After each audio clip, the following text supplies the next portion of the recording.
How are you in a brainstorming session? Let's set the scene. Group of people throwing around ideas. Doesn't have to be in a job setting. Can just be you with your people. People throwing in ideas. Random ideas. Continuing to generate ideas. Do you speed up with the conversation? Do you get more excited? Does it generate more ideas for you? Or do you find maybe even overwhelm? Maybe you can throw in one or two and then won't be able to get back in the flow. Or maybe just at the beginning or at the end. This is an extroverted intuition situation. And how is it that you fit in? Where do you fit into this? Is it something that builds you up, excites you? Or is it something that annoys you? Peace. It's Travis Will. It's Pure Sound Daily Business. Today we are talking about our relationship with extroverted intuition, the frequency of idea generation. And in our personality hacker circle, pretty much just call this the brainstorming function. And these are people that once they get idea generating, they can't stop. They don't want to stop. They won't stop. They keep on building. And it gets them more excited. They have more joy in it. So they're talkers. One thing. This is, for me as INTJ, my fifth channel.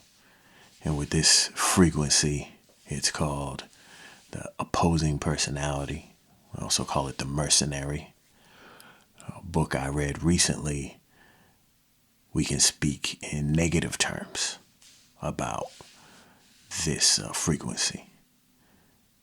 We also say when other people are doing it, we kind of say they're doing it wrong. So for me, my first channel is introverted intuition. So that means the fifth is the extroverted version of that energy, right? So it's extroverted intuition. So for you, whatever your first is and your fifth is, it will be what we call the opposite attitude. So the attitude is the introvert and the extrovert part, which I always love. I think it's one of the most appropriately named frequencies, energies, or whatever we want to call these things in the system. The attitude of introvert or extrovert. So we always look at the opposite attitude as that's the wrong thing. So as an introvert, whenever there's an extroverted thing, I'm always hesitant. I'm like, I don't really want to do that. To where the reverse is true. If you're an extrovert and to go introverted, probably not really wanting to do that. Causes this is where the beginning of our anxiety, the beginning of our complexes, the beginning of our neuroses. But we're talking about extroverted intuition. So I can look at it as people are doing it wrong. This is why this system and theory is so helpful. To just know what my relationship is with it and know that it's my relationship with this energy, right? With this frequency. It's not the people. Because other people really rock with that frequency. And that's great for them. This is how we see. That is a very unique skill they're developing from looking and experience the world in the way they do. And these are our innovators. These are the people that bring new ideas, that find new ways to do things. Bring new ideas. A lot of the rest of us can look at this as, they're being random, they're talking crazy, and we want to rein them in. And that's detrimental to the individual, first and foremost. If you have a person in your life that has this kind of energy, you had a person that you're close with, person you know, you're hurting that person by not allowing them to let their mind run, to let their mouth run. At minimum, let alone have experiences, try new things. Be there with them.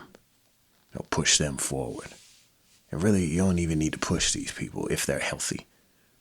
You just need to be open and let them be themselves. Sit back and enjoy.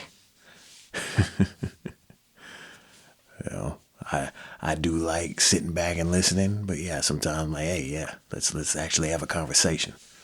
I don't just want you to talk at me. Let's talk together. And they're humans, so they like that. But again, this is when we start getting into communication and connecting with people. This is also a very optimistic frequency. So I have to really lock in to notice this frequency. Because I also, my first frequency, my hero freak takes all the credit. To where beginning to understand and what Carl Jung called differentiate these different parts of myself and understand how I'm doing, what I'm doing, and when. This really develops a clarity.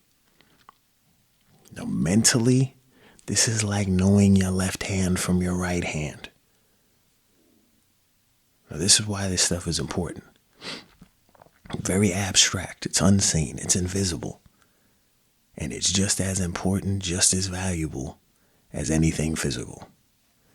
And once you get it, it's just as solid as anything material. Yeah, what is your relationship with brainstorming? Who are you in the brainstorming session? And by the way, anyone that has extroverted intuition in their first 4 functions can do this. And I've seen it. I said, I have it as my 5th. And I can't hang, period, when people get going. So what does that tell me? That gave me a very important piece of information. Because what can I do? I can get a conversation started. That's very important. That's interesting. That's a skill. And I can summarize a conversation, a meeting. That's interesting. That's very important. So I need to find people that can fill in the middle. And I enjoy that. And they enjoy it. See how this thing works? Find the people you need. Are you the idea generator? Are you the brainstormer that gets going and just keeps going? Or are you the one that needs to find the idea generators so you can keep your ideas generating? It's Travis Soda Wells, Pure Sound Daily Business. Peace.